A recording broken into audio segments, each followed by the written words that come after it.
Hi, my name is Shanti Mai. I know that you're probably like me. I spent a lot of time in my life being concerned about power coming from within me and power that I saw reflected outside of me. There are so many examples outside in the history books, for example. Oh, terrible misuse of power, and on the news. I know what you know what I'm talking about.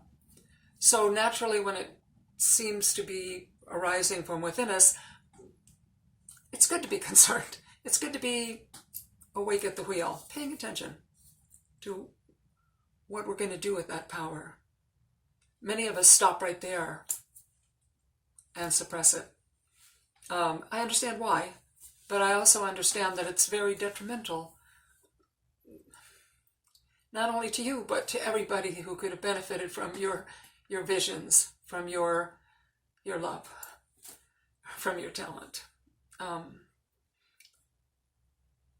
There are so many things that come from that sense of power. It could be a way to rethink the way that we educate children. And you'll need your power to express that, to get support. Visions need power, and visions need support in terms of possibly bank loans, volunteer efforts. People without power generally don't draw that kind of support very often, generally not nearly often enough for their dreams and visions and gifts to get where they could and should go. So being aware of a concern for power is not the same thing as acting on it. So this is a very strong difference that you can play with in your life. It's very powerful. And that is to separate the noticing. I'll be the person now. I notice there's this powerful desire to fight, to defend people wrongly accused in the justice system. There's this power coming out of me. That's a good power. That is a power that needs support.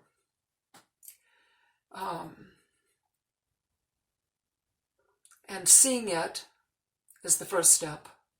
Just notice, notice, notice this powerful inspiration coming up in you to do something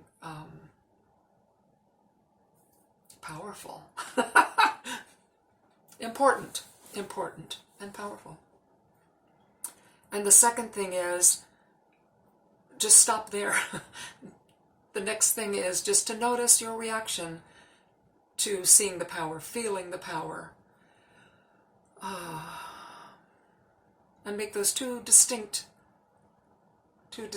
behaviors. Noticing and noticing your reaction. Most of us spend so much time stuffing our power just like we stuff our anger. It's a habit. It's understandable. It takes a lot of time, as I've said on a previous video about anger. It takes a lot of creativity. And it takes a lot of intelligence to keep hiding, suppressing, avoiding your power. So I'm going to back up a second and say, when I used to ask clients years ago about how they felt about power, the example I would give would be a mother bear. When they were on a hike hypothetically, and saw a mother bear, did they feel judgmental? Did they feel lack of compassion, lack of understanding at the mother bear's concern and protective behavior? And I never, ever found a client that or a student in a class that was the least bit concerned about that. They all got it. They got it. So I would ask you, and I ask myself the same thing, if power comes up in me, is it that type of power? Is it righteous? Is it for a very, very worthy cause? Is it for a loving purpose? Is it for a loving action? So notice yourself noticing, and observe your reaction.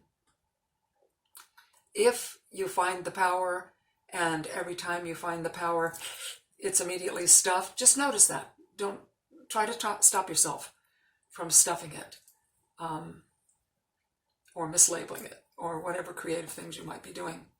Just notice the power, just like you would notice your anger, and then notice your reaction to it, your control that you exercise on it. Just those two things. Repeat, repeat, repeat. And eventually it will be very, very clear to you the price you're paying for not acting on it, for not honoring it, for not bringing it into fruition, into life. And you will also feel the pain, the loss, the grief that creates in you from not having it living fully and completely in your life. It's a mouthful, and it's a lot to practice, and it also is a practice of mindfulness. So it's like a very, very practical, useful, meditative practice you can do. I recommend doing it every time it comes up, and I also recommend that if you realize after being diligent for a while that you haven't done it for weeks, maybe months, not to beat yourself up, but just notice again. Notice. Oh, whoops, I really lost the beat on that one. And start again. I will be starting a class soon on this. If you'd like to find out how to be part of that class, where we will all support one another and discuss real life personal struggles with both power and anger. There will be 2 different classes. Reach out and let me know. And be sure to like my channel. And see you later. Much love.